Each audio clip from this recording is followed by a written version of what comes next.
Do you think it's easier for people to be open and honest with an AI versus a human? To a large degree, yes. And that's why I see Meeno as a starting point.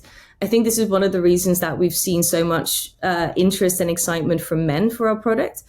Again, these are just trends right now, but men do typically feel less comfortable speaking about vulnerable topics to people in their lives, even their romantic partner, than women.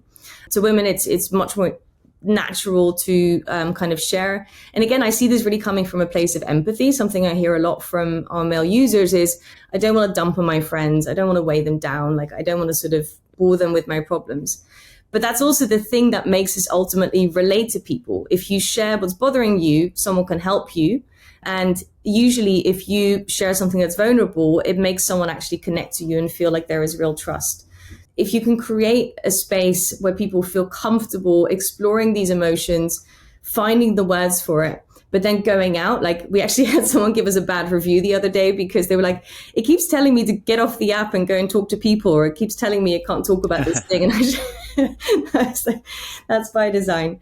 In the same way that I hear from a lot of people, they will use like Google search in private mode, or they like to look at things on Reddit just to kind of get a sense of what other people are doing. You know, Meeno is designed for privacy. It's designed for trust. Our users love the fact that it's AI. It has no feelings. So you can talk about something really emotional and then just close the app and you don't have to be polite about it. But then it really gives you the confidence to then go and have those conversations with your friends, whether it's initially via text message and then ideally in the real world as soon as possible.